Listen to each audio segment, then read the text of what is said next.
My dear friends, ഇന്നൊരാൾ എഴുതിയിരിക്കുന്നത് അദ്ദേഹത്തിൻ്റെ ജീവിതത്തിൽ ഇമ്പോസിബിൾ മാത്രമേ ഉള്ളൂ, പോസിബിലിറ്റി ഒന്നുമില്ല. ഞാൻ എന്താണ് ചെയ്യേണ്ടത്? ഇപ്പോൾ നമ്മൾ ചില ആളുകളോടൊക്കെ എന്തെങ്കിലും ചെയ്യാൻ പറഞ്ഞാൽ അവരുടനെ പറയും എന്നെക്കൊണ്ട് പറ്റില്ല. ആലോചിക്കുമ്പം തന്നെ ദേഹം തളരുന്നു. മറ്റു ചിലരോട് പറയുമ്പോൾ പറയും എനിക്ക് കുറച്ച് ചെയ്യാം, പക്ഷേ ഇത് കംപ്ലീറ്റ് ആകുമെന്നുള്ള വിശ്വാസമൊന്നുമില്ല. ഇങ്ങനെ നമുക്ക് ഓരോരുത്തരുടെയും കയ്യിൽ നിന്ന് പല പല ഉത്തരങ്ങളാണ് കിട്ടുന്നത്. ചെയ്തു നോക്കാമെന്ന് ഒരാൾ പറയുകയാണെങ്കിൽ അവിടെ ഒരു ചെറിയ പോസിബിലിറ്റി നമ്മൾ കാണുന്നുണ്ട്, ഇല്ലേ? 4 പേര് കൂടുമ്പോൾ സംസാരിക്കുന്ന എന്താണ്? പ്രശ്നങ്ങളും പരാജയങ്ങളും. അതേപോലെ തന്നെ രാഷ്ട്രീയ കാര്യമാണെങ്കിൽ അതിനകത്തെ നെഗറ്റീവ്സ്.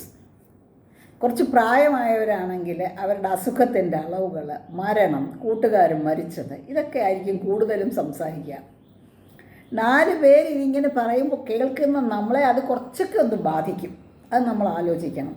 ഇതിനെ 4 പീപ്പിൾ സിൻഡ്രോം എന്നൊക്കെ പറയും. നമ്മൾ ആലോചിച്ചൊന്ന് വെച്ചാൽ വളരെ രസകരമായി തോന്നും. ഇതൊന്നും നമുക്ക് ആവശ്യമുള്ള കാര്യങ്ങളേ അല്ല. നമുക്ക് ആവശ്യമുള്ളത് എന്താണ്? നമ്മൾ ഇത്തരത്തിലുള്ള ചിന്താഗതിയിൽ നിന്നും പുറത്തു വരണ്ടേ? ഇങ്ങനെ കുറേ നാൾ നമ്മൾ പോയി കഴിഞ്ഞ് കഴിഞ്ഞാൽ നമ്മുടെ ബാലൻസ് ഷീറ്റ് എന്തായി മാറും? നമ്മുടെ നിലനിൽപ്പ് എന്തായി തീരും? നമുക്ക് ഈ ജോലി സ്ഥലത്തൊക്കെ പറയും ഇരിക്കുന്ന കസേരയൊക്കെ ഒന്ന് മാറണ്ടേന്ന്. അതേപോലെ നമ്മളൊന്ന് ആലോചിച്ച് നോക്കൂ. നമുക്ക് ചെയ്യാനുള്ള ഏത് കാര്യം, നമുക്കെന്താണ് ആവശ്യം, നമ്മളെക്കൊണ്ടത് ചെയ്യാൻ സാധിക്കും, അതിനെ ആഴത്തിലായിട്ട് നമ്മളതിൽ നിന്ന് ആലോചിച്ച് നോക്കുക. അതായത് ഡീപ്പ് ഇമാജിനേഷൻ എന്ന് പറയും. അതിൽ നിന്ന് നമുക്ക് കിട്ടുന്ന ഒരു സംതൃപ്തിയും നല്ല റിസൾട്ടും നമ്മളത് ആസ്വദിക്കുന്നതായി ചിന്തിച്ചും ഭാവനയിൽ കണ്ടും വേണം നമ്മൾ ഇമാജിൻ ചെയ്യാൻ. അപ്പോൾ നമുക്ക് പോസിബിലിറ്റീസ് കാണും.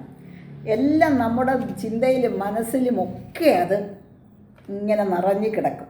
ഒരു നീണ്ട വഴിയാണ് നമ്മൾ കാണുന്നത്. കുറച്ച് നേരം പോസിബിലിറ്റീസ്, പിന്നെ അത് നേടാനുള്ളത് എന്തൊക്കെയാണ്, മാർഗം എന്താണ്. അപ്പോൾ നമ്മുടെ കപ്പാസിറ്റിയിലും നമ്മുടെ എബിലിറ്റിയിലും നമുക്കൊരു വിശ്വാസമുണ്ടാകും. മനസ്സങ്ങനെ എന്തു ചെയ്യും? അതുമായിട്ട് നമ്മുടെ മനസ്സ് കണ്ടീഷൻഡാകും, ഇല്ലേ? ഇവിടെ ഒരു കുട്ടി വന്നു. ആ കുട്ടിക്ക് കുറച്ച് ബുദ്ധിമുട്ടുകളൊക്കെ ഉണ്ട്. സംസാരിച്ച് വന്നപ്പം ആ കുട്ടി ബ്യൂട്ടി പാർലർ കോഴ്സ് കംപ്ലീറ്റ് ചെയ്തതാണ്.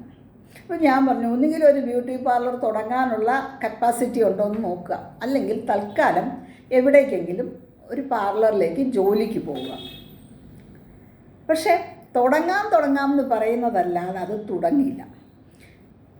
കണ്ടിന്യൂസ് ആയിട്ടുള്ള കമ്മ്യൂണിക്കേഷനായി.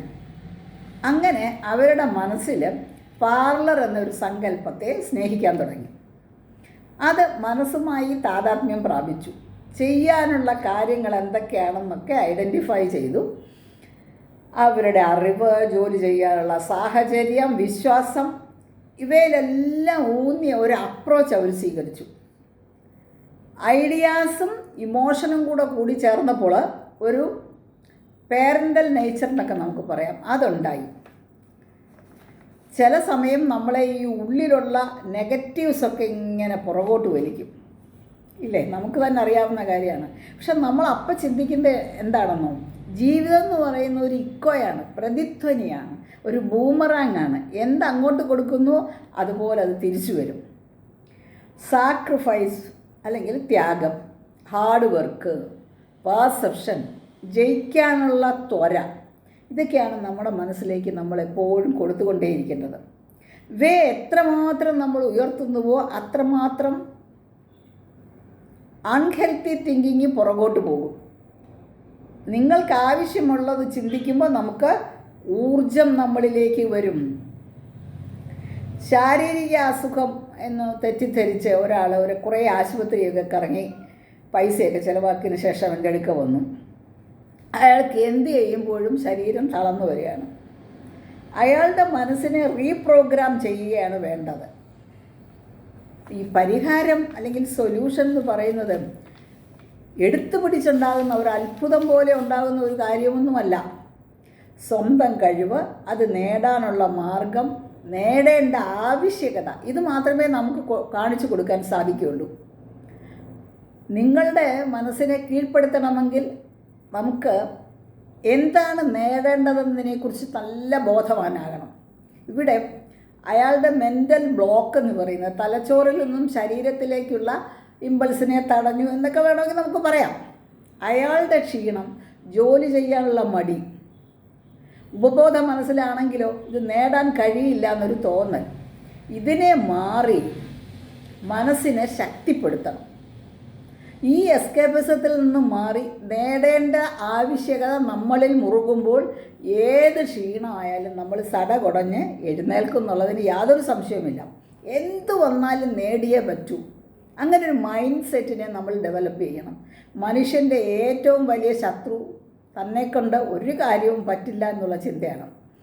അതല്ല, സാധിക്കും എന്ന് പറഞ്ഞ് നമ്മുടെ മനസ്സിനെ പഠിപ്പിക്കുക. ഇതിനെയാണ് time your worries and energise your life എന്ന് പറയുന്നത്. എഡിസൺ പറയുന്നത് നമുക്ക് ചെയ്യാവുന്ന എല്ലാ കാര്യങ്ങളും നമ്മളിലുള്ള കഴിവ് പുറത്തെടുത്ത് ചെയ്താൽ നമുക്ക് തന്നെ അതിശയം തോന്നും. നിങ്ങളുടെ കോമൺ സെൻസ് ഉപയോഗിച്ച് നമ്മളുടെ മനസ്സിനെ എക്സ്പെർട്ടൈസ് ചെയ്യണം. ഹാർഡ് വർക്ക് ചെയ്ത് ലക്ഷ്യബോധമുള്ളവരായിട്ട് സത്സംഗം നടത്തണം. തുടക്കത്തിലൊക്കെ കുറച്ച് പ്രശ്നമൊക്കെ ഉണ്ടാവും, അതൊന്നും കാര്യമാക്കണ്ട. തളരാതെ മുന്നോട്ട് പോകണം. വിറക് വെട്ടുകാരൻ്റെ കഥ കേട്ടിട്ടില്ലേ? വിറക് അയാൾ കെട്ടിവെച്ചു, പക്ഷെ ആ കെട്ട് അഴിക്കാൻ പറ്റുന്നില്ല. അപ്പോൾ കണ്ടു നിന്ന ആൾ അതിൻ്റെ മുകളിൽ ഒരു കെട്ടൂടെ കെട്ടി മുറുക്കി വലിച്ച്. അപ്പോൾ ആദ്യഘട്ടത്തിലെ വിറകൊന്നിങ്ങനെ അടുക്കി വന്നു. അപ്പോൾ ആ കെട്ട് ഇത്തിരി ലൂസായി, അതഴിച്ചു. രണ്ടാമത്തെ കെട്ട് അഴിക്കാൻ അറിയാവുന്ന ആളായിരുന്നു അയാൾ, അയാളുടെ കെട്ടഴിച്ചു. അപ്പോൾ രണ്ടാമനെ പോലെ നമ്മുടെ മനസ്സിനെ പുതിയ പാഠങ്ങൾ നമ്മൾ പഠിപ്പിച്ചു കൊടുക്കണം. അങ്ങനെ വരുന്ന സമയത്ത് ഇമ്പോസിബിളിനെ പോസിബിളാക്കാൻ നമുക്ക് സാധിക്കും. ഗ്രാജുവലായിട്ട് അതിനുവേണ്ടി ശ്രമിക്കുക എന്നുള്ളതാണ് നമ്മുടെ ദൗത്യം. വേറൊരു ചോദ്യോത്തരവുമായി അടുത്ത ആഴ്ച. നന്ദി, നമസ്കാരം.